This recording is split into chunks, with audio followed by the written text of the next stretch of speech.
And that is why we call many of us that are here stakeholders. We are aware of your efforts. We are aware of your work you're already doing as regards what we are talking about today, integration of digital skills and drug abuse prevention into the Nigeria secondary school curriculum. And many questions, or what you may be thinking is that, are we going to be having a repetition of what is already being done? No. And that is the reason today for the focus group discussion. We are aware of the works the UNODC, who I believe they are also supposed to be here, is doing with the Federal Ministry of Education. We are aware that the work that NITDA is doing as the arm saddled with digital skills in Nigeria. So we are very much aware. And we are also aware of the key gaps that need to be filled. And that is the essence of these projects. To be able to assess and to be able to leverage and identify gaps that need to be filled, since no one can do it alone. And so that is why we will always be more comfortable, referencing you as key partners and stakeholders in this journey. We cannot but thank the European Union for believing in these projects and for being chiefly behind the funding of these projects.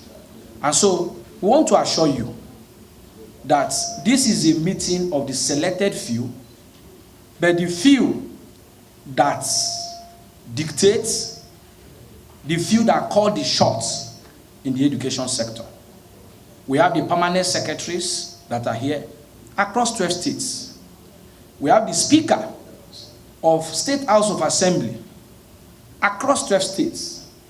We have the students who are the direct beneficiary of this project across 12 states.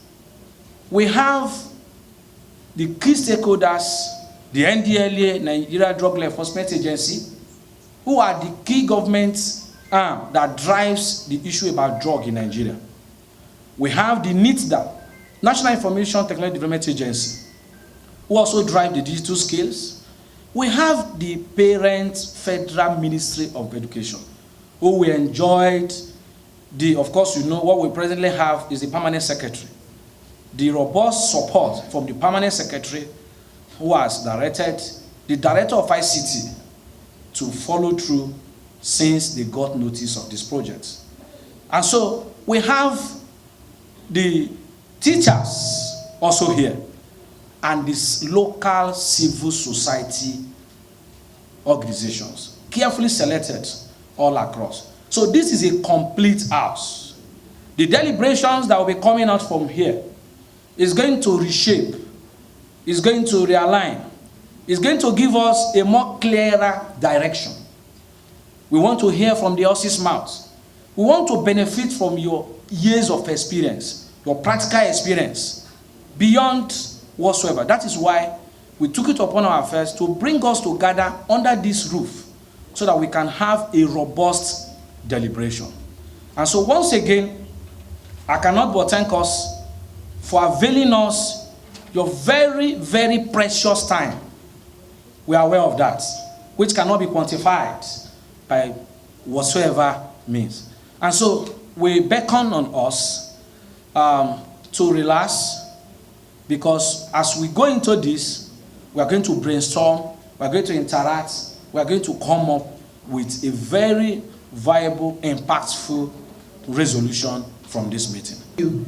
In this August occasion, we are delighted to partner with the Cooperación Internacional Sud-Sud, CIS, and its partner, Speak Out Africa Initiative and Gender Mobile Initiative in carrying out a program designed to contribute to strengthen the impact of the Nigerian civil society as independent actors of good governance and policy development of the education sector. The contract, this particular contract that is awarded to CIS, is one of many contracts awarded through a call for proposal on the basis of the Education, European Union Human Rights, Democracy, and Civil Society Country Strategy for Nigeria for 2021 to 2027 with targeted priorities. You and enhance and develop the education. And from the European Union's part, I would like to market and promote also the fact that we have we give support also when it comes to university and higher education. We have something called Erasmus scholarship programs. Maybe some of you have heard about it. It is about students, teachers, organizations, possibilities to apply for different types of cooperation projects and scholarships to work together with a European institution or higher education institution on one of those topics that I mentioned. And tomorrow, on Wednesday morning at 9 o'clock to 1 o'clock, we will have a pre-departure orientation event for the new Erasmus Mundus Scholarship awardees. Nigerian, 109, officially 109, but in practice 135 Erasmus Scholarship awardees will in September leave for a European country. They will be not only in one country, it's a joint master's program, so they will be in 2 or 3 countries. So you're all welcome there at 9 o'clock if you want to learn more about Erasmus Plus possibilities. Yes, thank you.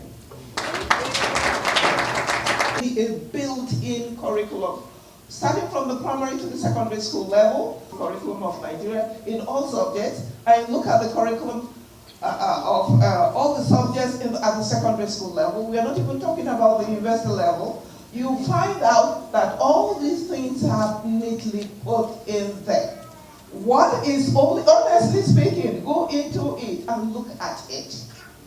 They are neatly put in there. All we need to do is just to sieve out, revitalize it, maybe mainstream a little bit based on what is a trend, and try as much as possible with what they have in mind as the 21st century, digital skills, and then bring it out. That is why I recaptured mine as revitalizing what is already in there for the teachers to be aware, for the students to be aware, for the stakeholders to be aware, and so forth and so on. So the topic now is revitalizing the prevention of drug abuse in Nigeria through the curriculum, digital, through the 21st century skills, and then with our own curriculum.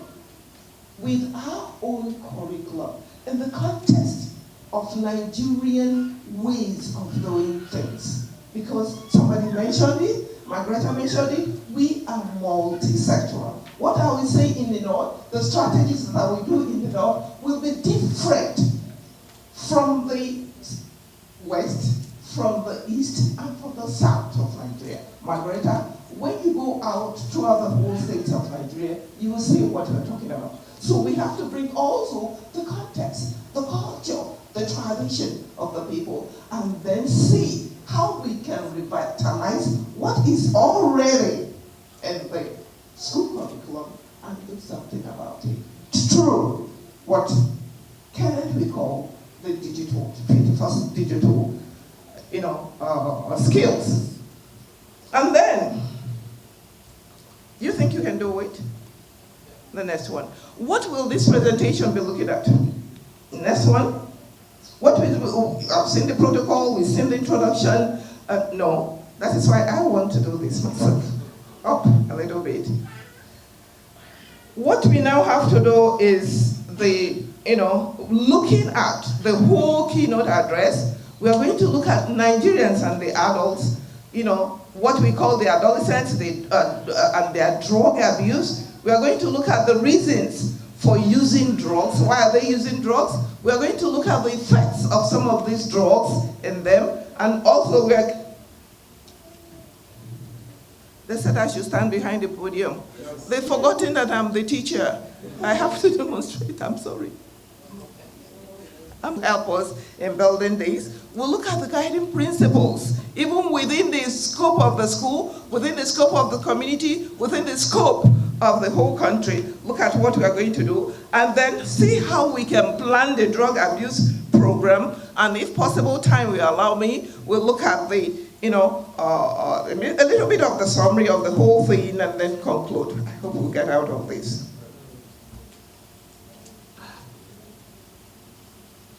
In every beautiful nation, the whole world, see the beautiful nations, the countries that make up of the whole world.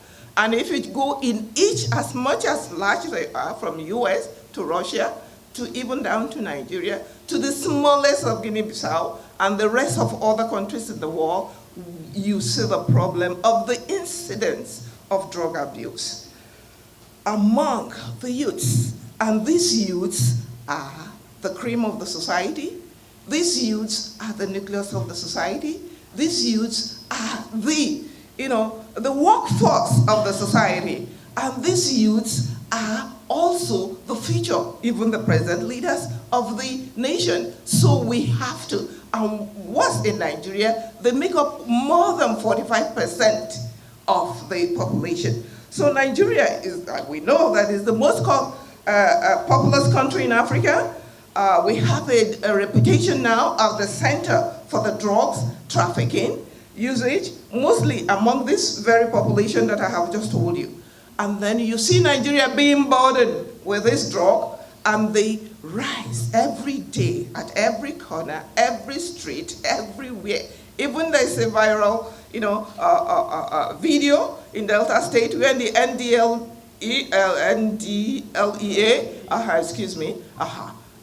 mistakenly with a spray bullet in the name of chasing, then a 2-year-old boy was shot. And then the younger brother at the same store injured and maybe permanently blind or one eye missing for the rest of the day. So you can see even a little bit of it happening everywhere at every corner in the marketplaces everywhere. So it becomes a public health issue in Nigeria, and it becomes a very disheartening and worrisome that we are now here. And I'm glad all the stakeholders in education, traditional rulers, everybody is here. Who is here. And I commend the organizers of this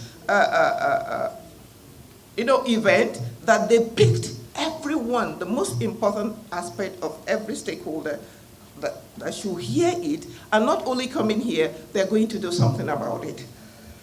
So we are seeing our young ones being exposed to wrong choices of information, making them to be, heavily, part of it. Then we have the statistics. We are not just talking. We have the statistics from NDLEA, I always forget the E, that is the National Drug Law Enforcement Agency. What do? They have gone out to make a survey. So when they are talking with evidence-based results. What are they talking about? That 40% of Nigerian youths, males and females, between the ages of 15 and 35 are involved in drug abuse. 40% of the population between these 15, that runs from primary school, secondary school, tertiary, at all the levels of education, they are involved, and this is also worrisome. More worrisome that even the UNODC, I think it's the United Nations Organization for Drug and Crime, also from 2019 did a similar work, and more even intense, and came out that 14.3 million people between the ages from 15 to 64, look at that, 64, were even found to be abusing dogs. Now let us take a look at the statistics downstairs. I stole these from, I'm glad it's coming out. I couldn't, copy 2019, show the use of drugs in Nigeria, and that is high among our adolescents, and the highest of them all is this marijuana, and then down to all sorts of drugs like the syrup, the codeine one, and then every one of them that you can think about. And then the age from 15 to 25 constitute the special phase. And this special phase, is very, very crucial to them. Adolescents, youths, they want to prove themselves. They want to experiment. They want to, prove that they are looking for identity. I want to be seen. I want to be heard. So these are some of the things that lead them to, a period of life where they explore all things. They want to identify. They want to experiment. They want new behavior within themselves. And then also, what do they go into? That picture you have seen, doing drugs. And most of these drugs are on the streets, everywhere on the streets.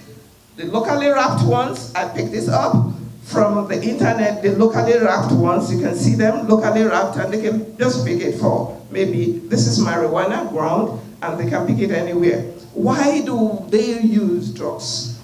There's no definite reasons why. We know that drugs are, these illicit drugs among youth, we know that it's on the increase every day. The reasons vary from one complex thing to the other. There's no single, I'm talking out from the evidence-based research that I have read through literature, that you cannot actually pinpoint what, a defined responsible way that these drugs, why they use these drugs, because they have complex reasons why they do. And then from research you can find out that one of the 70% why these children use drugs is peer pressure. The influence of peer group. Follow me, I'll follow you. Follow me, I'll follow you.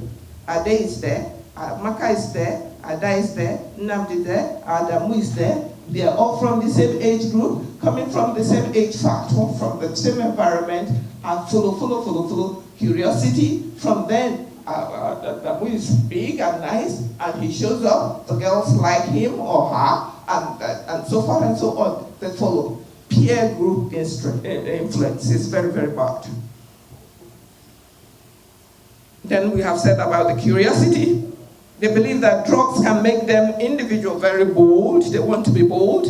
They want to be seen bold. They want to be seen daring and be able to compete favorably within the society.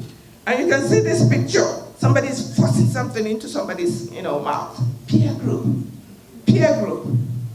If you don't like it, you follow me, and then you must do what I do. Especially those of them who it's the same peer group that calls this cultism, even high at the university setting. So, other reasons we include socio-economic, status of the people. Sometimes we parents neglect our children.